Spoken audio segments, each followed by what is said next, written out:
සුබ දවසක් හැමෝටම. ඉතින් එනවද යන්න 33 කාමරයේ සෙට් එක බලන්න. මුලින්ම කියන්න ඕනේ මේ වීඩියෝස් මම දැනට 10ක විතර මම ඇඩ් කරලා තියෙනවා 33 කාමරේ. එතකොට මම මේ වීඩියෝස් එකිනෙක දවස්වල ගත්ත වීඩියෝ ගොඩක් එකතු කරලා තමයි මේ වීඩියෝ එක හදලා තියෙන්නේ. ඒ වගේම මේ වීඩියෝ ටෙලිකාස්ට් වෙලා ඉවර වෙච්ච කොටස් වල behind the scenes ටිකක්. ඉතින් මේ තමයි මගේ පළවෙනි දවස. මේ තමයි අපේ පළවෙනි සෙට් එක. ඉතින් හරිම විනෝදයෙන් අපි අපේ වැඩේ ලස්සනට කරගෙන යනවා අපේ සෙට් එක ඇතුලේ. අපේ පළවෙනි දවස් හිටිය අපේ ප්‍රියාක්කා, අශාන් අයියා වගේම සද්දා අයියා. ඉතින් ලොකු ප්‍රොඩක්ෂන් එකක් මේ ඩොකියුමන්ටරි එක ඇතුළෙත් යනවා. සමාජය තුළ මොන කතන්දර රූම් නම්බර් 33 සම්බන්ධව කතා වුණත් මේකත් ඉතාමත්ම ලස්සනට පිළිවෙලකට හිරු ටීවී ආයතන විසින් නිෂ්පාදනය කරන ඉතාමත්ම අර්ථාන්විත ඒ වගේම හොඳ ආදර්ශයක් සමාජයට ලබා දෙන වැඩසටහනක්.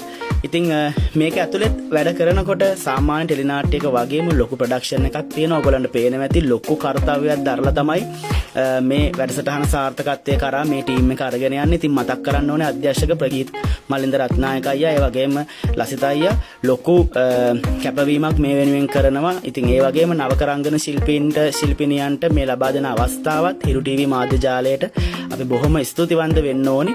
අපේ හැකියාවන් මේ ලෝකෙට පෙන්වන්න මේ මාර්ගය අපිට විවර කරලා දීලා තියෙනවා. ඉතින් ඔයගොල්ලන්ට පේනවා ඇති කොහොමද මේකේ වැඩේ වෙන්නේ කියලා. ඉතින් මේ තියෙන්නේ මම රංගපාපු පළවෙනිම කොටසේ මගේ ගත්ත පළවෙනිම ෂොට් එකක්.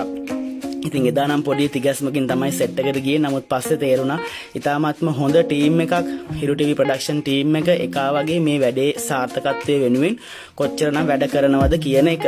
ඉතින් අර ටීවී එකෙන් අපි බලන ටෙලිනාට්‍යයේ ෆ්‍රේම් එක පමණක් ප්‍රේක්ෂකයට පෙනුනට මේක එහා පැත්තෙත් ලොකු දැවැන්ත කාර්යයක් සිද්ධ වෙන බව ඔයගොල්ලන්ට තේරෙනවා ඇති. සාමාන්‍ය 33 කාමරේ කිව්වහම සමාජය තුල තියෙන්නේ වෙනම පිළිගැනීමක් සහ වෙනම කතිකාවතක්. නමුත් මේ කතාව තුළින් ජීවිතේට යම්කිසි දෙයක් කෙනෙක් ගන්නවා නම් ඒක තමයි මේකේ රංගන නියැලෙන අපගේ එකම බලාපොරොත්තුව. මොකද ලොකු අභියෝගයක් එක්ක තමයි මේ වැඩසටහනේ රංගපාන හැමෝම රංගපාන්නේ. ඉතින් ඒ නිසා මම ඔයගොල්ලෝ හැමෝටම ආරාධනා කරනවා බදාදා රාත්‍රී 10:30ට හැමදාම හිරු ටීවී 33 කාමරේ රූම් නම්බර් 33 බලන්න. ඔයගොල්ලන්ගේ ජීවිතේට ගන්න ගොඩාක් දේවල් මේ වැඩසටහනින් තියෙන බව මට විශ්වාසයි. මොකද මේ වෙනුවෙන් අධ්‍යක්ෂකවරයා ඉතාමත්ම යහුසුලෝ වැඩ කටයුතු කරන ඔයගොල්ලන්ට පේනවා මේ අපිව අධ්‍යක්ෂණය කරන රූපරාමුවක්. ඉතින් පිටපතට අනුකූලව අපි ඉතාම ලස්සනට මේකෙන් දෙන සාරය ඔබට ලබා දෙන්න කටයුතු කරනවා. ඉතින් හැමෝටම මම ආරාධනා කරනවා 33 කාමරේ බලන්න ඉදිරියට කියලා. ඒ වගේ මේ වගේ vlog එකක් එක්ක නැවතත් මම ඉදිරියේදී ඔයගොල්ලන්ත් එක්ක මුණ ගැහෙන්නම්. ඉතින් හැමෝටම බොහොම ස්තුතියි මේ වීඩියෝ එක බැලුවට. හැමෝටම ආරාධනා කරනවා රූම් නම්බර් 33 හැමදාමත් බලන්න හිරු ටීවී වෙතින් බදාදා රාත්‍රී 10:30ට.